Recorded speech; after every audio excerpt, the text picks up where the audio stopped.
Right, well, welcome everybody to the August meeting of the Northumberland Primary Care Commissioning Committee.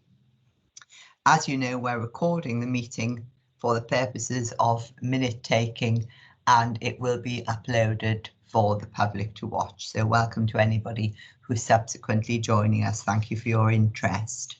First of all, apologies for absence. I'll tell you who I've got, Alison. Excuse me. In fact, I'll take a moment. If you could read the apologies, Alison, thanks. Okay, so I've got apologies from Chris Black, Siobhan Brown, Richard Glennie, Paul Turner and Barbara Alsop. Thanks very much. And we've got no questions received from members of the public. Any declarations of conflicts of interest? No. If anything comes up as we go on, just let me know, and we are quorate. So that takes us on then to the item 2.1, which is the previous minutes. I think rather than spend too long on going through these in detail, what I'll do is just say, first of all, does anybody have any matters either for amendment? If we say first, I'll not go through page by page, but are there any matters arising? Nothing on the public section of the minutes. And anything for amendment, any inaccuracies? No. In that case, thank you very much.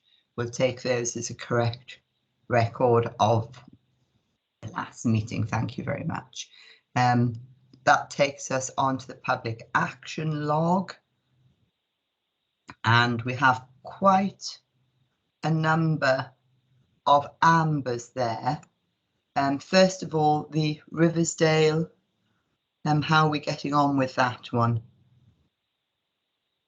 Is anybody able to give us a handle? Hi Janet, so the engagement team and the primary care team have been working with the practice, and they've now developed the outline and the survey to go back out to patients to review the impact of the changes at Riversdale.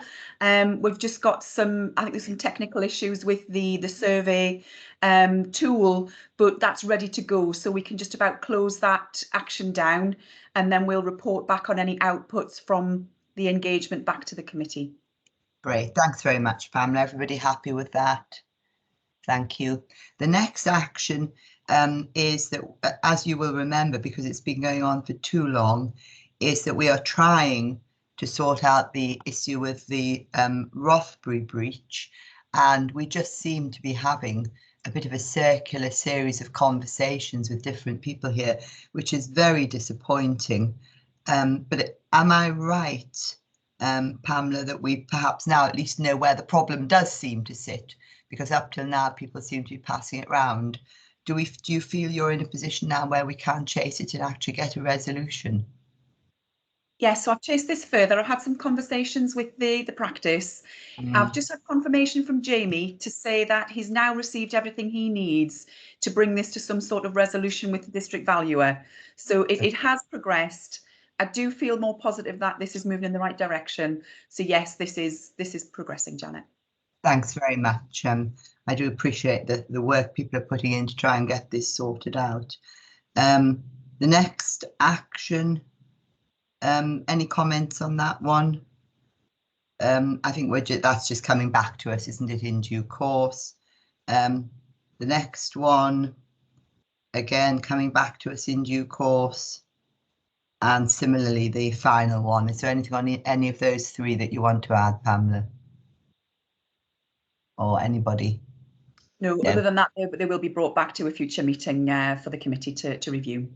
Good, thank you very much. That takes us on to section 3 of the meeting, and the first item is 3.1, which is the finance update. So hand over to you, John. Thank you for this. Thank you. Yeah, you've got the finance update report here for month 3. I will talk through the report briefly, just highlighting the points that I think are of relevance to the committee. Firstly, a reminder that this is the report for H1, or the first half of this year, operating under the umbrella of the interim financial arrangements. There is a reminder of the arrangements in there. I don't think anything has changed significantly from the arrangements that we operated under last year. We've also got a breakdown there in terms of how our allocation looks for H1, for the first half of this year. So that's the context, if you like, under which we're operating. Then in terms of the position at month 3, we are reporting a break-even position. It is actually still fairly early days in the financial year in terms of anticipating trends and so on. But you'll see within the report we've noted a number of features within the position, which I think are all kind of as you would expect. And the thing that I really wanted to draw out of this again really is that underlying pressure on the allocation, which I know we discuss fairly regularly. And this is in terms of the impact of the national requirements in terms of what we spend, and when that is compared to the national funding that we receive. We identify here a gap of it's 1.36 million for the half year, but so that's something like 2.7 million annually. And that is a growing gap. So put that in context, when I started at the CCG a couple of years ago, we were talking with concern about a gap of about 600,000. So you can see how that gap's grown and continues to grow. Because of the interim financial arrangements, this is covered in our position for H1. So effectively, it's not a practical issue for the CCG as such, although you know it's likely to be a future issue. When we also factor in the additional roles in this reimbursement scheme and the developments around that, there's the potential here, depending on how that scheme works out and is funded, to make this position even worse. So we are engaging with a bit of work with across our integrated care system, so across the North East and North Cumbria, along with NHS England, to try and understand this and to see what action can be taken outside of outside the CCG and you know, beyond, I suppose, the commissioning framework, to see how this issue could be addressed going forward. In terms of other things from the report, we've got in there just an update on the position outside of the delegated co-commissioning. So the other things that relate to primary care, which are coming from the rest of the CCG budget, again, that's all in line with plan, and I don't think there's anything particular that needs to be drawn out there in terms of relevance to this committee. So that's it from me, but obviously happy to take any questions. Thanks very much, John. And as John said, we have of course discussed this at some length as well in the Corporate Finance Committee and governing body, but clearly this part of the budget is of particular concern to us. Questions or comments from anybody? Everybody happy? We understand the position.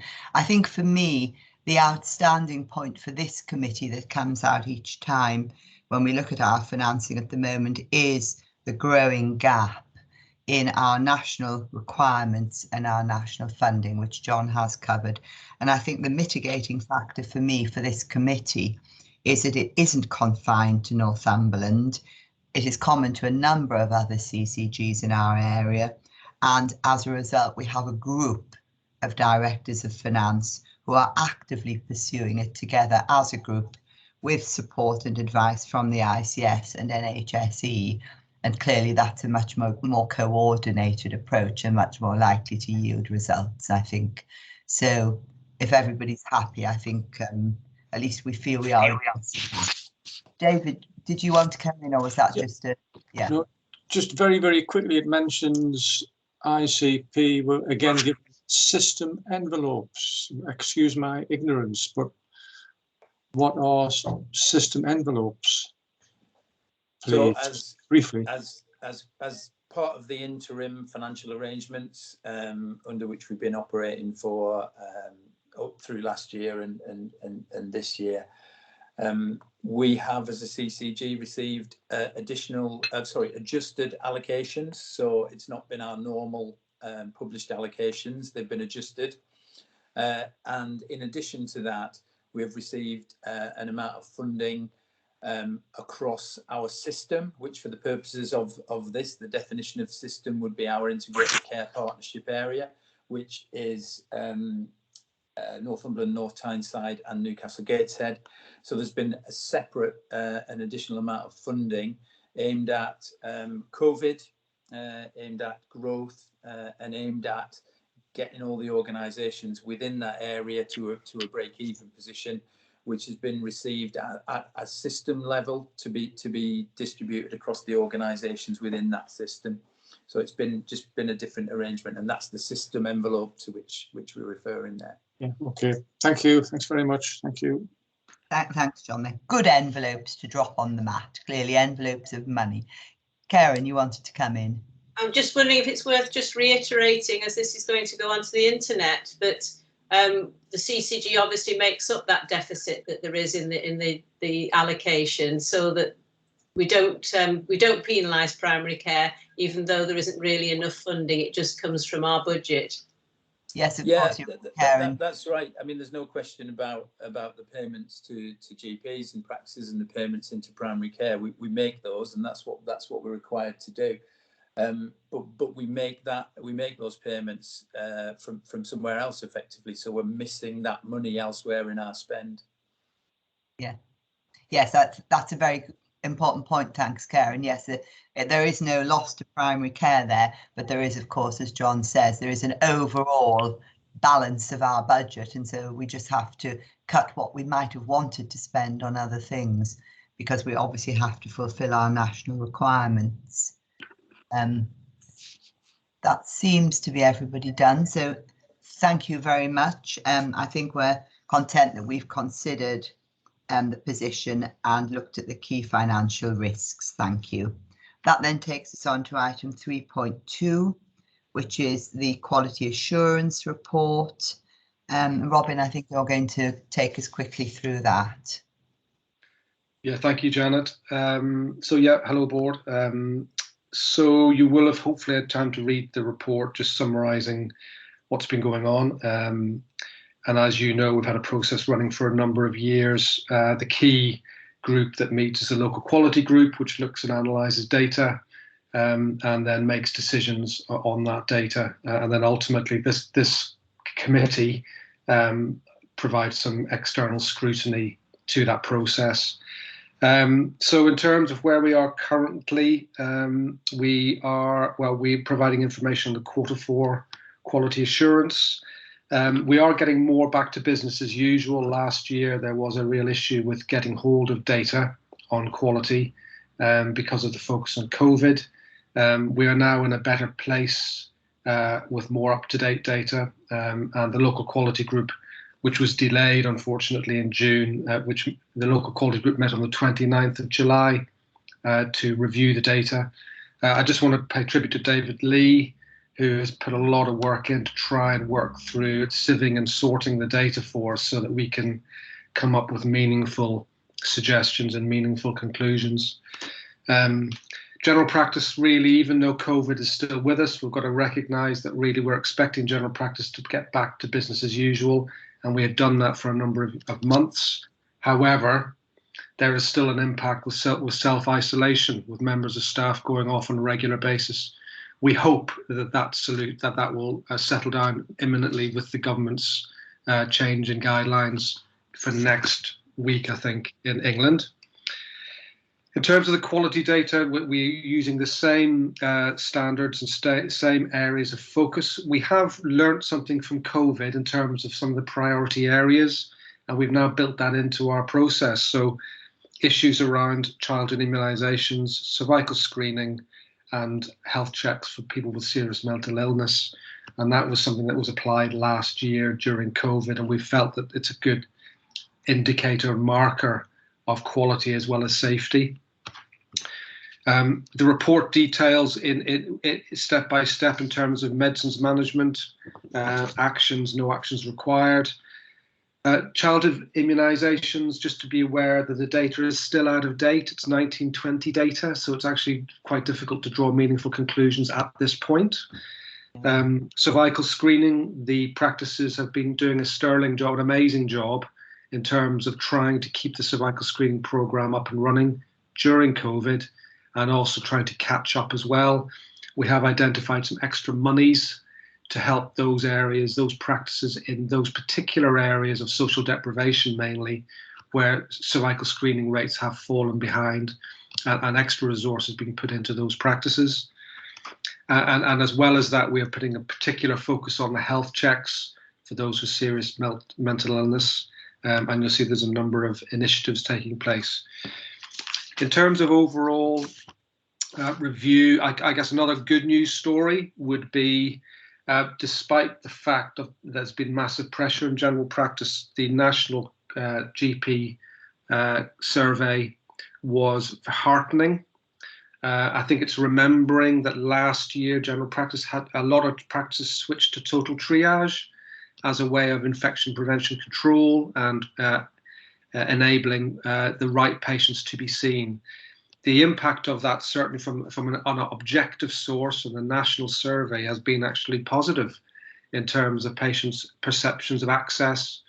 There is still a lot of work to go. We know that. There is still further improvement required. And we know that there are certain hotspots and certain practices which are really struggling. So, but I think that's just a good news story across the board in Northumberland.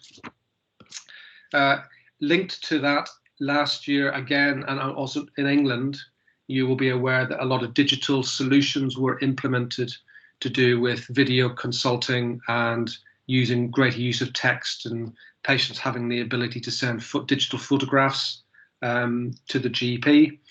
As part of the national survey and as part of where we go next, we have a re-procurement exercise happening at the end of the year for some of those digital solutions, and we felt that it was really important to ask our population what they think. And we've identified some funding, and we're in the process of setting up a survey to ask our population what they think is important from a GP access point of view, and also what they think about these digital solutions as well. And I think that information will be very helpful when it comes to the re-procurement exercise. I won't go through everything else, just to say the sustainability visits to practices have been ongoing, and we identify a number of common themes across workforce, across premises and estates, and workload. And we have started the conversation now with primary care networks to see if we can undertake some sustainability visits with them, really from an organisational development and maturity perspective, because they are very much the future, the way that the centre sees it, and therefore we need to ensure that they are prepared and ready organisationally to take on that challenge. And so, in summary, none of the practice we haven't identified any practices where we have serious or significant clinical concerns. We have identified 5 index practices, just who we need to approach, just to sort of ask them regarding their quality data. I've already rung 4 out of 5 of them just to let them know. But we are talking about just asking for an explanation as to how they're doing, how they are recovering from COVID. So yeah, that's my report, Jennifer. Thanks very much, Robin. It's really pleasing to see that despite all the challenges we have been carrying on with the quality assurance work, and particularly the sustainability visit, I'm very pleased to hear about the asking patients before we recommission the digital solutions, because I think it's really important to check that patients are happy with the way things have changed dramatically and may go forward. And I'm also very interested at the work you're doing on PCNs, because it is interesting each time something new comes out centrally or guidance comes out centrally, PCNs are constantly identified as one of the main organs of delivery. So I think that's really a useful piece of work. Thank you. We'll open up to questions. I've got Karen and then Annie at the moment. So Karen, thanks. Thanks, Janet. I'm just wondering, we get quite a bit of information from Healthwatch on a regular basis, and we're also looking to engage more with the patient participation groups. I'm wondering how that information feeds into the system that we've got, because I'm not quite clear from the information how that feeds in. Thanks, Karen. Well, I think if you see so that is very important, and yes, I have read that report. In terms of how it feeds in, well, we have two. Well, you can answer that in a number of ways. Number one is if there are specific concerns about practices, then that feeds into what we call soft intelligence, which is running alongside our assurance pathway and looking at the data. So we have a data stream, but quite rightly, we have a person-centered stream regarding feedback about practices, soft intelligence, and also Healthwatch surveys. However, the Healthwatch data can also be used from a strategic point of view as we look across 38 practices in terms of the themes, the common threads that are being identified as we think strategically regarding. So, for instance, this survey we're doing for patients to ask them, well, what do they want from general practice?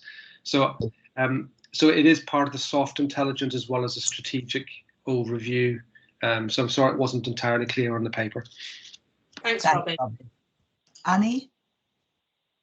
Yes, can I just respond quickly to the Healthwatch information for the benefit of David and members as well. The Healthwatch report is also a standing agenda item on our quality and safety group, which we have a member of the primary care team on the group. So there's another opportunity for us to cross-reference and to pick up any feedback from Healthwatch, and we make sure the primary care team also linking up operationally into the day-to-day working and reflect on. So we're working sort of like joining from the hips, if you like, with the local quality group in relation to the primary care assurance and quality. So I thought this is helpful to clarify that. I got one quick sort of kind of question. First of all, I want to echo Robin's comment in relation to all the hard work that the whole team put behind the quality assurance, particularly David, because I know that almost sometimes taking over his live and his beautiful report. So thank you for that. But I also noticed that outside our control because of COVID and another thing, obviously we are in August now. I just want to see whether have we actually got the Q1 kind of the formal report and performance that allowed us to probably come to some kind of assessment soon. Although I recognize, as Robin pointed out as well, we have a range of soft intelligence, including sustainability business, to actually pick up the day-to-day. But I just sort of know that a lot of conversation is about the timeliness of this conversation. So have we actually got the report for Q1 already, David, or maybe Rob? The data is in, and we're just getting it converted into scorecards so that I can then interpret it. I've looked through a lot of the data, and what is particularly noticeable is the trends are very similar, but over the next fortnight or so, the dashboards will be available for me then to do the deeper dives in terms of the areas of particular focus. But picking up on Robin's point earlier on, it is really more encouraging now, the fact that the data is flowing a lot better, because in a lot of areas, the data it wasn't the case of the data not being collected, it was a case of it not being reported, and we did have some considerable gaps, but that's being overcome now. That's great. Thanks, David. I'll move on to David Thompson, and then if everybody's happy, we'll bring this to a close because we are running slightly behind. David, your question? Thank you. It's not so much a question, but just following on from what Robin said, you know, the Health Watch survey, click and connect, sounds a bit like shopping really, click and connect on registering for GP online services. I know that was sent to the CCG and I think was also sent to individual GP practices. So it is assuring to have confirmed, by, well, we knew anyway, but to have confirmed by Robin here, you know, that such work is actually fed into the system and is used. And I think also Robin mentioned an engagement exercise about to take place, and I know Health Watch will be actively involved in that, which is great. But the only thing I would add is that whereas the patient experience figures for Northumberland are better than the national average, you know, in many areas they're still 70% or below. So I think, as Robin said, there is work to do. And just one final comment, Health Watch has just about completed its annual survey. And overwhelmingly this year, the issue raised by the Voice of Northumberland, if you like, is on GP access. I think it's been mentioned in the last year or two, along with mental health and other issues. But when the report comes out, I think you will see that it is overwhelming this year. It is on GP access. That's by far, unusually by far, the most pressing issue which has been raised with Health Watch Northumberland.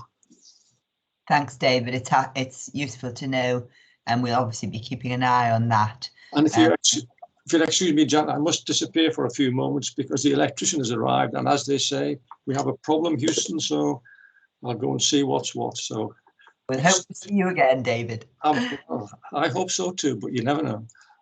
Thank you. Yes, thank you, everybody.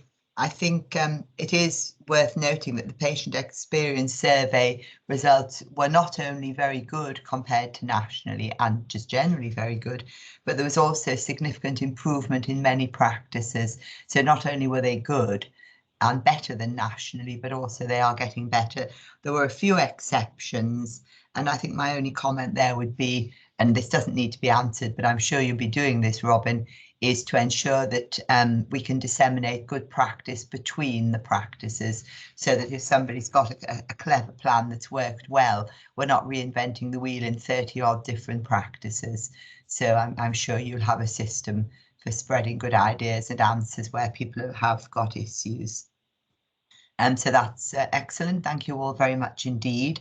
I think we've had a good discussion on that topic. That takes us on to the strategic section of the agenda, which starts with 4.1, which is the recovery of general practice following COVID. So obviously an important topic. I'll pass on to you. Thanks, Pamela. Thank you, Janet. Yep, so the paper that we've presented outlines the approach we've taken, and just linking back to the quality report that Robin's highlighted there is a theme running through the next few papers and the quality report, in that this is a focus on the recovery, the quality, the patient safety, and the paper does outline the process we are taking. So we have received some funding from the national team to expand the capacity in general practice. And for that funding, we've asked practices to produce reports in September, for which we've provided them an outline template, just to give us an idea of those areas of priority Robin referenced earlier. So talking about serious mental illness, the long-term conditions management, and other areas of performance and priority. So yeah, I think I'll just leave that there. I think the paper does summarise quite comprehensively what is being done, and at the deadline of September, by which we will then review the outcomes of the reports from practices, and this also lines through to the CCG's review of the recovery of all providers across the local system. Thanks very much, Pamela. And as Pamela said, this sort of feeds into how we're then going to distribute the funding in the next item and the commissioning services in the following item. So they are very much linked. Annie, did you want to comment on this first part of the section? Yes, just a quick question to Pamela.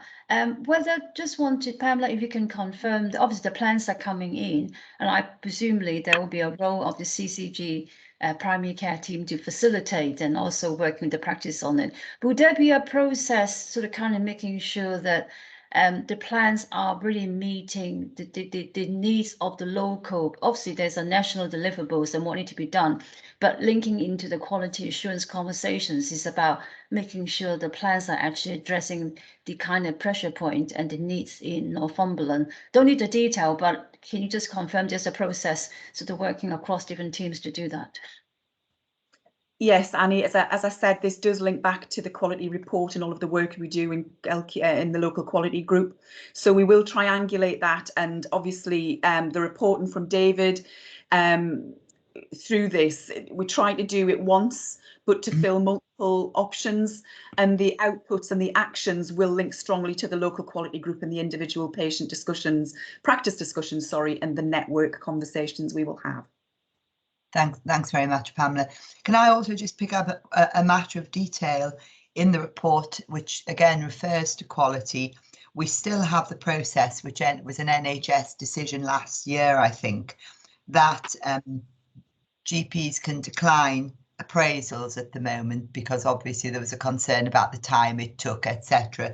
And I think just from the point of view of assurance within this committee, do we still nevertheless are we satisfied that we have sufficient systems and intelligence to identify any concerns about individual practitioners during a time when some may, I don't know if any are declining appraisals or whether most are declining them?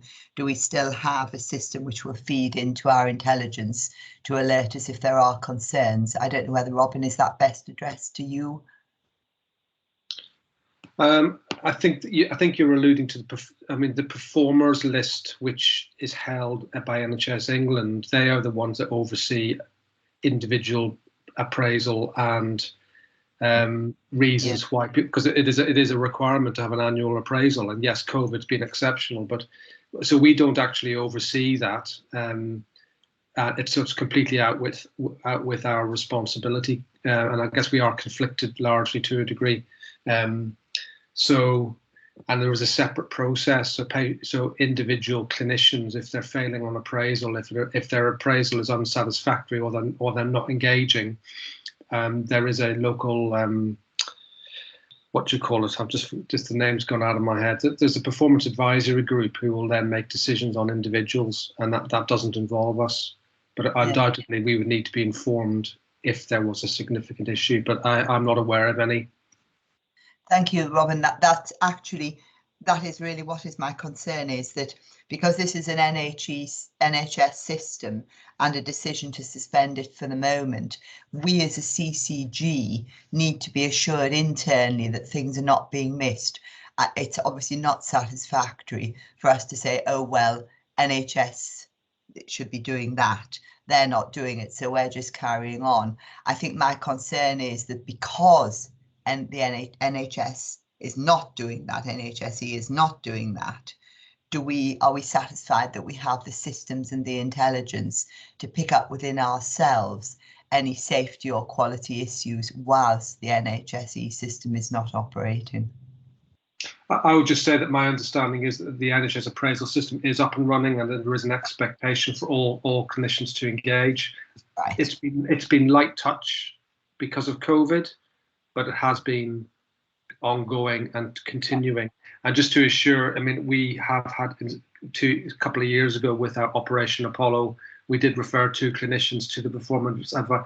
So it does go our way. So we're aware, if we become aware of potential performance concerns, we have used that system when we reported to individuals previously. So yeah, so I think as far as I can be assured, I mean, we could pick that up with the appraisal team if you want, just to get assurance. But my understanding is it's an expectation and mandatory. Yeah. As I say, I think it's more, my concern is the appraisal team will be doing whatever they're doing. It's more that if we are aware they're doing a little less, internally, are we being aware to be a little bit more cautious? But I'll leave it at that. The point's been raised. and I'm sure you and Pamela can to just have a quick look at that and perhaps come back to me with an email on that. Thank you. In that case, I think we've covered 4.1 for comment. Thank you. If we move on to 4.2, which is the system development funding. Thanks, Pamela. Thank you, Janet. So this paper covers the delegated, the devolved budgets from the integrated care system to CCGs for certain elements of the previous GP forward view and how this service development funding should be used in Northumberland. So it covers 4 areas, which is the primary care training hub and funding from Health Education England and NHS England. It's the online consultation software, which Robin touched on before about the procurement that's due to take place. There is the primary care network development funding, and that is the funding that supports the maturity for networks in their leadership, engagement, system integration, and other areas of focus, which again links back to the conversation on how we are currently looking to develop a framework to monitor and support strategically the PCN development into the current landscape and then also be ready for the future ICS changes. And there is a smaller element around practice resilience funding, which is available as again as a rollover from the GP forward view transformation. So the paper has a few appendices. It gives the context from a national level, but it also the appendices show the detail around the training hubs and where the focus of that money is planned for in Northumberland. The online consultation software will go to fund the continuation and any new procurement of the tools for online and video consulting, alongside which we are running and we have some funding to undertake some patient engagement work on access to general practices and also the impact of the changes that have been quite reactive during the pandemic. And it's just really making sure we can feed in the patient views to practices when they change their tools and ways of operating. So the paper outlines the plan for the spend. Given that we're moving now into those integrated care systems in some form, the integrated care system has asked that the primary care commissioning committees in each of the delegated CCG areas sign off the proposed spend for this funding as the governance. So I'll leave that there and if there's any questions. Thanks very much, Pamela. Questions or comments? Thanks, Karen. You're on mute, Karen. Sorry. The opening paragraph under the purpose, it's asking that there's a report back about the outcome of the plan by the end of this August. I'm just thinking, how can we report an outcome of the plan as fast as that? So that'll be anything from today, and the decision today whether or not you approve will feed back to but yeah, it's a moving beast, this, and it's an evolving plan and expenditure, but what we'll do is mainly just feed back on the primary care commissioning committee's comments and views on the spend. Sorry. I wonder also, how will cross-sector working be managed with different terms and conditions that we've got of employment with the different staff? How's that going to be dealt with? So under the additional rules reimbursement scheme, which is the additional workforce funding for the PCNs, they are all aligned to the agenda for change terms and conditions and pay scales. So in the main, where it's health related, however, in some practices, they don't use agenda for change. So it does give some variation just because of that approach. With regards to local authorities, obviously the social prescribe and link workers are on agenda for change through the R's scheme, but the local authority pay scales don't mirror that. So again, there is some, but what we're doing is we have facilitated discussions between the networks, the local authority and other groups of workforce and staff through the R's to make sure we align and we complement what's already in place. So that work's ongoing. I think it is inevitable when you've got agenda for change that not all employers use that. There is some variation, but through joint working and development of the rules in the neighbourhoods across the system employers, we hope to mitigate as much as we can the variation. Thank you. Thanks, Karen. I don't know if it's relevant, but if there are unions involved, presumably they'd be involved in those discussions as well, would they, Pamela? Yes, of course. Yes, that would be at the national level when they set these agenda for change. Yeah, and local Great. authority. Lovely, thanks very much. Any other questions or comments from anybody? In that case, what we're being asked to do here is, first of all, note the allocation of resources, which obviously we've done. Secondly, approve the plan for expenditure. And thirdly, approve the survey about the allocation of the practice resilience funding. And clearly, I think from the questions and responses, we're happy to do those three things. Everybody happy with that? Yes, lots of nods. Thank you very much. That then takes us on to item 4.3, which is the Primary Care Commissioning Services update. And again, over to you, Pamela. Thanks. Thank you, Janet. There is a golden thread between all of this, and it's not just the presenter on these papers. So just very briefly, the Primary Care Commissioning Services update, we've brought this to the last few meetings for the Primary Care Commissioning Committee, just to keep you up to date with the process and progress of the services we commission outside of the core contract for practices. So that's been progressing really well. We were due to start the new services in Q2, but as you'll see from the appendices to the paper, NHS England asked local commissioners to consider the burden on general practice, given the ongoing vaccination programme, the focus on recovery from general practice, back to business as usual, and also the pressures that the pandemic is still bringing. So as a clinical commissioning group, we discussed and approved through our executive teams the need to pause the primary care commission service commencement until Q3. However, what we have asked practices to do is ensure those priorities as part of the expanding capacity are met, and we will continue to monitor progress on the recovery of general practice. Some of the areas of the PCCS for which they're funded relates to last year for this protected period. And again, we've just made sure that they are focused on those main clinical areas to prioritise as part of the recovery.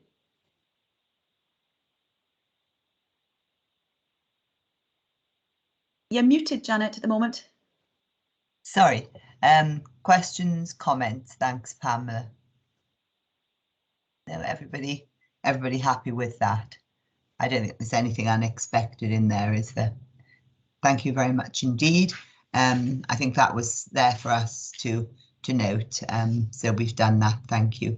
In that case, that takes us on to any other business. I haven't had notice of any other business, so I assume that there is none. So in that case, thank you all very much for your attendance at this part of the meeting. And the date and time of the next meeting is Wednesday, the 13th of October at 10 o'clock. And at the moment, we are still working via Teams. Obviously, we'll be reviewing this all as time goes on. So thank you all very much indeed. And that's the conclusion of this part of the meeting.